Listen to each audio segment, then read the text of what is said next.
Unfortunately, all you're going to see for a little while is just some cleanup, because prep is obviously very important to putting this thing back together. Um, Prep is like the foundation for everything coming out right. The more prep you have, the better it's going to turn out. So what I'm doing now is these cylinders, you can see that the pistons are all clean. This deck surface, because this block's not getting machined at the machine shop, it's not getting a skim where they clean the surface up, and they run, I guess, a mill across it and just, clean up that surface. But so I'm going to take the same method I've been doing to these pistons with the Scotch-Brite and the engine parts degreaser, and I'm just going to clean. You can see I did a little spot here, but you need this to be like a lacquer thinner, clean surface. You can see I was over here cleaning this head gasket surface. It's looking really good. You get a nice sealing surface out of that shortly. But right now we're working on this timing cover gasket area, and it's 35-year-old gasket, so it's really stubborn. So I'm using a razor blade, but a trick that my older brother taught me 10 years ago when we were working on one of these cars, and it was a motor just like this where it didn't go through the machine shop. So everything was kind of caked on there just like this one is. This gasket's on here really good. But this razor blade is one tool when it's flat, just a scraper. But if you, my brother taught me this, when you push the center of the razor blade in with your thumb and use the leverage from your two fingers to kind of bow it back, it becomes almost three different tools. The center of the tool becomes like a super fingernail first, scraping forward at that gasket. The top of the razor blade becomes almost like a side scraper, and same thing with the bottom. So my brother taught me that trick, and I've been using it for years, and you'd be surprised how much different and more effective a razor blade becomes when you do that. So that's just a small little tip there, but I'm going to keep going.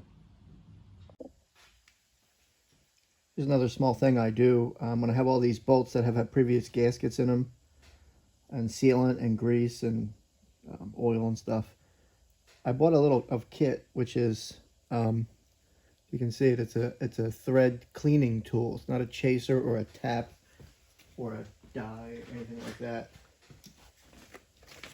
They look like this.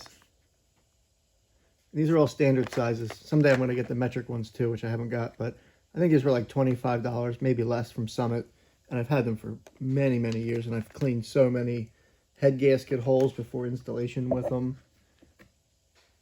And it's a pretty easy process. You just thread it in. I do keep a wrench too, just in case I need to tighten it or back it out again. But these are going in pretty smooth.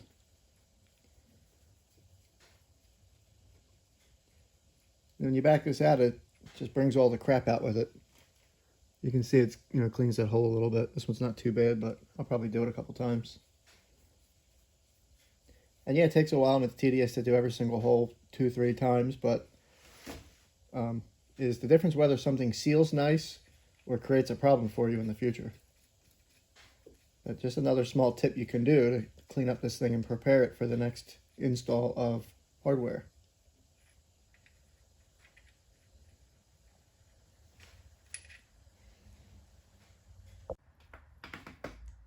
So right now I'm going to clean out this oil return thread. What goes in there is your big oil return line for your oil hose. It comes out of your turbo and dumps the oil back into the block. It dumps in right here through this big thing right here. This is sloppy, so we're definitely going to clean that up for sure. A lot of that stuff to clean up. But what I'm going to do is just run a vacuum behind it, and best thing I can find that works here is going to be this plastic bristle brush. Again, I don't want to put any metal that's going to go into my oil valley there for the intake and into the rotating assembly. So I'm trying to keep all metal away from this thing. We'll see how this plastic brush should do just fine. The last thing I want to do is kind of spray this thing out really well, and make sure there's nothing down in that rotating assembly that's stuck inside the pistons or anything. So I'm going to spray the hell out of it, and I'm going to air it out, and I'm going to vacuum it out, and then after that I'm going to go back and oil all the cylinders and kind of oil the top of the surface so nothing rusts. And then I got to figure out how to paint this thing.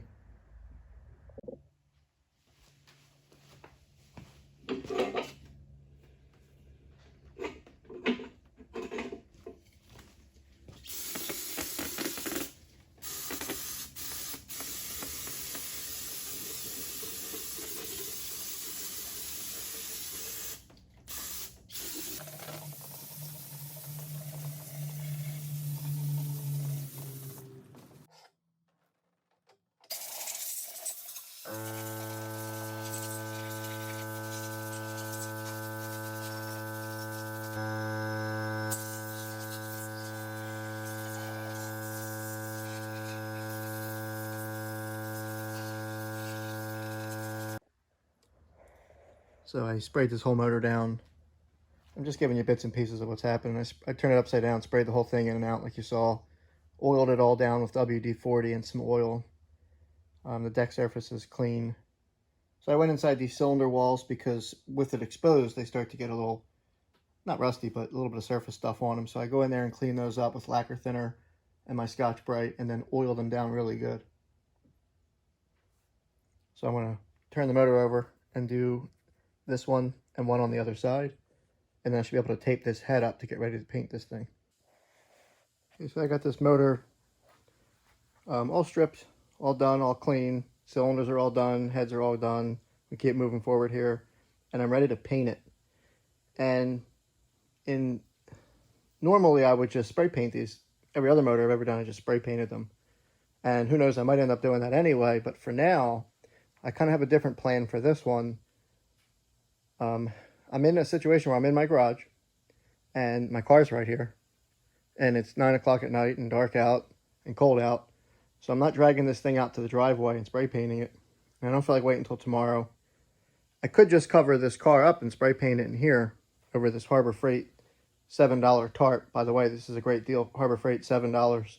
Buy these like 8x12 tarps. They're great for everything. I mean, not tarps, canvas for painting in the house and stuff. But I just brought one in here. I could put my car cover on this thing and paint it. But what about everything else in the garage? You know, my wife had a little situation where I had to bring her car in here and put a spare tire on it. She got a flat. So that's my wife's car. It is a Stinger GT2. And that is one badass car. So she liked the Grand National. She likes the way the turbo is and sounds and wanted her own turbo car. So we did a little research and realized you could just buy a four-door family car that on a draggy, after 2 hours after having it, we ran a 1299 pass. A little bit of a slope in the road, but I'm confident I can go 12s in this thing at the track with just me in it. So that is a pretty cool car. I'm probably going to get it tuned and everything. They go run like high 11s with a tune. That's definitely a neat car. So I'm not going to spray paint the motor because that. And third, I have a gas heater in here. Natural gas, just with an open flame. So I had to turn it off already a bunch of times because I sprayed about 10 gallons of 2+2 in here so far cleaning this thing. So I have that and I have all these reasons why. And then lastly, I found that I have, for some reason, a whole can of Rust-Oleum Gloss Black, semi-gloss black, which is perfect. For some reason I have this whole can of this and I have no idea what I was using it for, but I have it and it's all good to go. And I have a old paintbrush here and this thing I found, which will be perfect.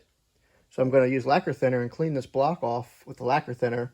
And I'm going to give it a shot and see if this will get this block looking pretty good. It doesn't have to be perfect. You'll never see this motor in this car. I mean, there's so much in the motor compartment, you'll never see this. I just need to get it so that it's not, you know, half painted, you know, and worn down looking. So we'll see how this turns out. Well, here goes nothing. I don't really know what to expect here, but hopefully it works out. Pretty sure this spot obviously didn't have the timing cover on it. So that's probably going to have to be black. I can always touch in closer if I have to, but I'm just going to, as much as I can here. Stuff might not look great going on, but I think that after it dries, it's probably going to look good.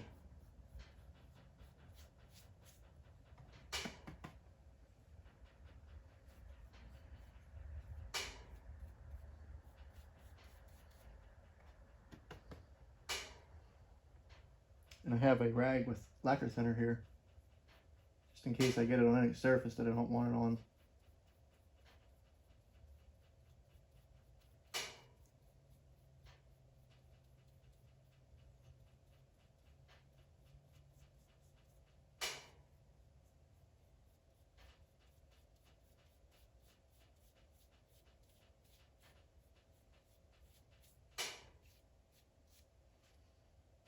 I don't know.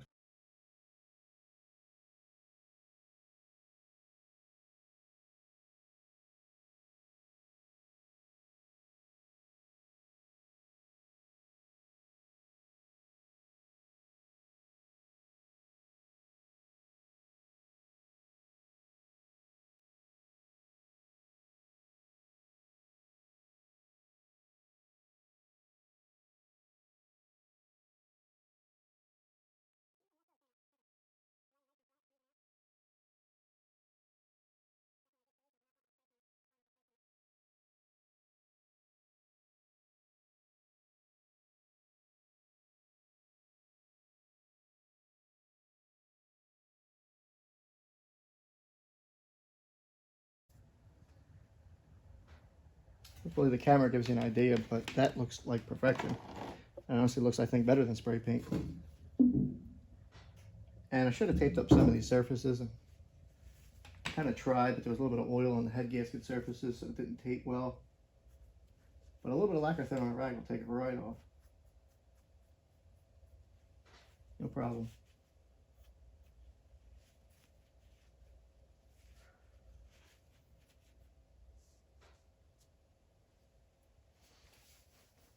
It looks brand new. So I'll do the other side, since that seems to be working.